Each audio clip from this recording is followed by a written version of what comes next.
Take the plunge and listen to Guernsey Deep Dive. Don't forget to like, share, and follow.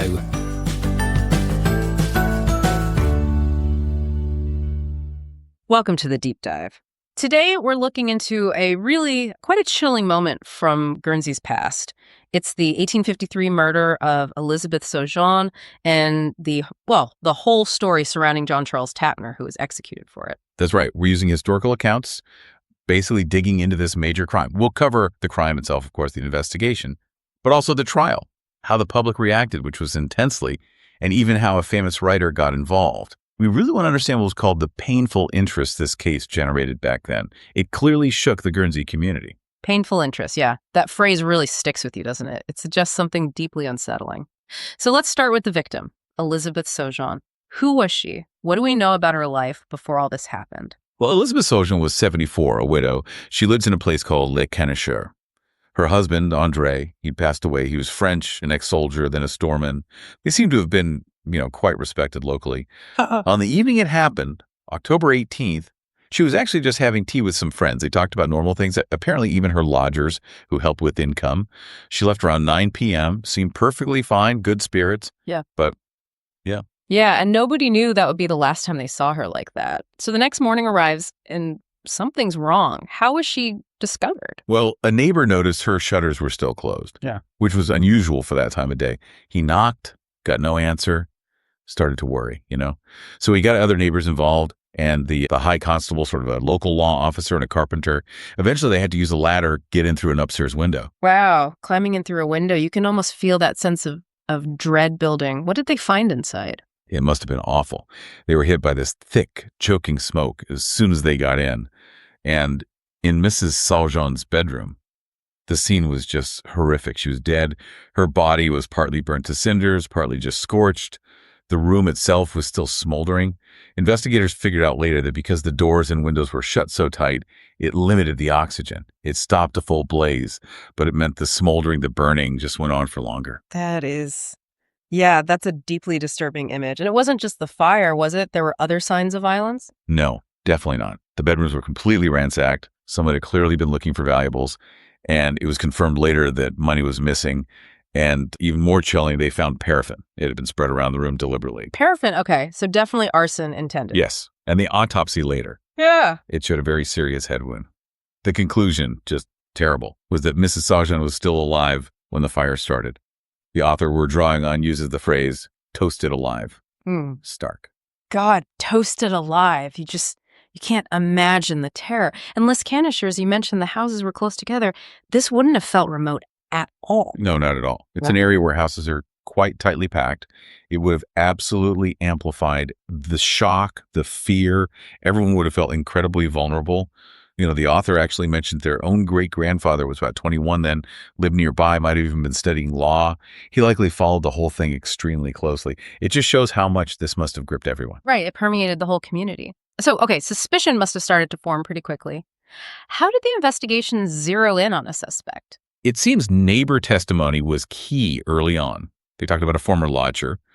Apparently, he was known as Simmer in St. Peterport, the main town, but then identified as John Charles Tapner in St. Martin's, another area. He was about 30, worked at Fort George, which is a military site there, and then witnesses came forward. Said they saw Tapner near Mrs. Sojourn's house between 9 and 10 p.m. that night. They remembered specific things. He wore a glazed hat, a monkey jacket, which is like a short, thick coat, and was carrying a heavy stick. Okay, so they had sightings placing him near the scene around the right time. What about a motive? What was the connection? Well, Mrs. Sojourn herself had mentioned to her friends just that evening, apparently, about a disagreement she'd had with this Simmer, with Tapner. It was over a table he wanted to buy from her. She wanted £2 for it, but he only offered 35 shillings. 35 shillings. So that's what, £1.15? A difference of 5 shillings? Seems small, but maybe not given his circumstances. Exactly. On its own, maybe minor. But Tapner's situation, it was pretty desperate, actually. Right. Financially, he was in a bad way, wasn't he? Yes, deeply in debt. He had his wife, Mary, and their 3 kids in St. Martin's.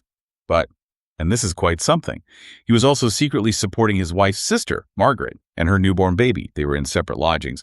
And his wife, Mary, apparently had no idea Margaret was even there. Wow. Okay. That adds a whole layer of complexity. And secrets. Definitely. He only earned 120 pounds a year. There were reports he drank heavily, too. So, yeah, money was incredibly tight. He was under immense pressure. That paints a picture of someone really backed into a corner. Did his behavior after the murder raise any red flags? Oh, absolutely. A huge one. Very shortly after the murder, Tapner suddenly started paying off his debts. Okay.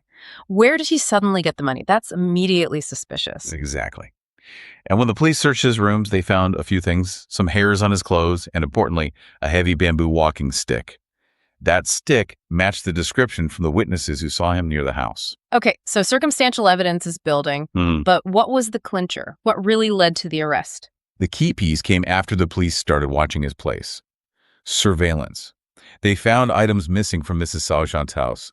The stolen valuables hidden in a haystack, right opposite where Tapner lived. Hiding them in a haystack right across the road, that's pretty damning. Not exactly sophisticated concealment. No.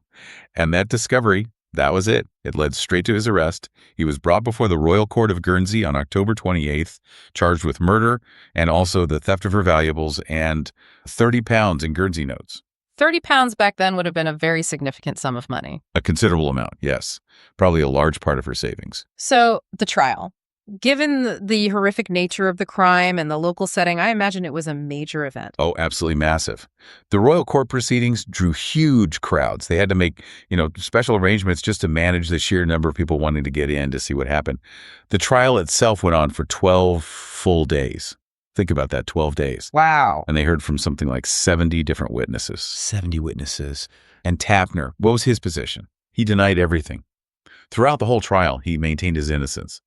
But despite his denials, the court, the bailiff, who's the head judge, and the 12 jurats, like lay judges, they found him guilty. The sentence was death by hanging. And this is where the story takes another turn, with the involvement of Victor Hugo. He was living nearby at the time. Yes, the famous French writer. He was in exile living on Jersey, the neighboring island. Hugo was fiercely against capital punishment. It was a core belief for him. So when he heard about Tapner and the death sentence, he felt he had to step in. He actually wrote personal appeals, sent letters to Lord Palmerston, who was the British Prime Minister then, and even directly to Queen Victoria herself, pleading with them basically to spare Tapner's life, grant a reprieve. He went right to the top, but it didn't work. No. Both appeals were refused. The British government, the Guernsey authorities, they were determined the sentence would stand. So, despite Hugo's efforts, the execution was going ahead. What happened in those final days? Well, just 2 days before he was due to be hanged, Tapner finally confessed. He admitted his guilt to 4 clergymen who visited him. He also saw his wife, Mary, one last time. Had some kind of reconciliation. You can only imagine how incredibly difficult that must have been. Yeah, a very bleak ending. And this wasn't the first hanging in Guernsey's recent memory, was it? No, there was a precedent, though quite some time before. About 25 years earlier, a Frenchman named Bice had been hanged. That was done very publicly, actually, on a beach in St. Peter Port. Right. And it seems like the authorities maybe wanted to handle Tapner's execution differently, less of a public spectacle. It seems that way, yes. Maybe because of, some sense of shame about the previous one or just changing attitudes, they moved the location. Instead of the beach, the gallows were set up near St. James Church and Elizabeth College. Still central, but maybe felt slightly less exposed. They built a scaffold and a trapdoor designed. But the execution itself, it went horribly wrong. How so? The trapdoor was built too narrow, just poorly constructed. So when it dropped, Tapner didn't fall cleanly.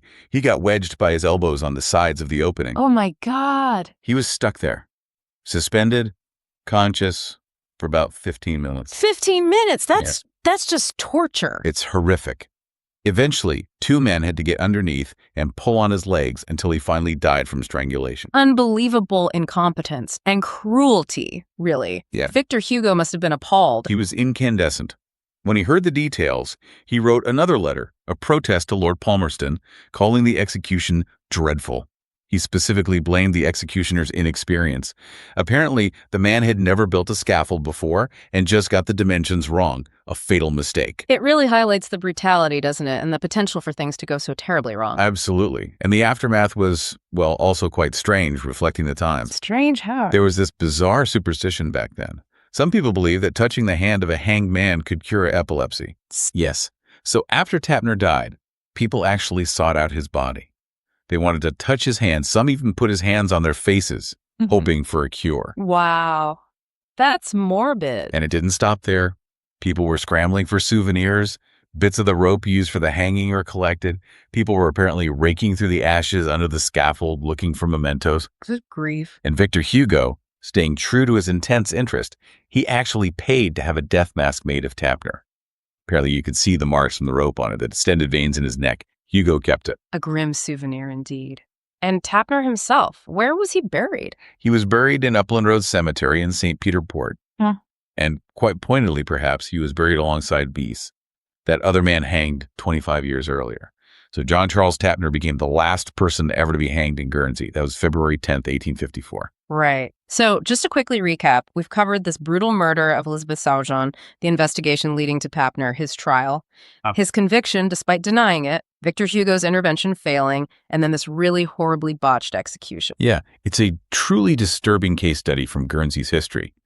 That painful interest really captures the shockwaves it sent through such a connected community. And Hugo's involvement, it lifts it, connected to those wider debates about capital punishment that were happening across Europe. It absolutely makes you think about the sheer impact of a crime like that in a small 19th century island community, and how views on things like the death penalty were shifting even then thanks to people like Hugo. For you, the listener, as you think about this deep dive, what part of this history stands out most to you today? What does it tell us about justice, society, or maybe even human nature then and now? Definitely leaves you with a lot to think about. Thanks for listening to Guernsey Deep Dive. Don't forget to follow for the latest updates. Any questions or queries, email guernseydeepdive@gmail.com.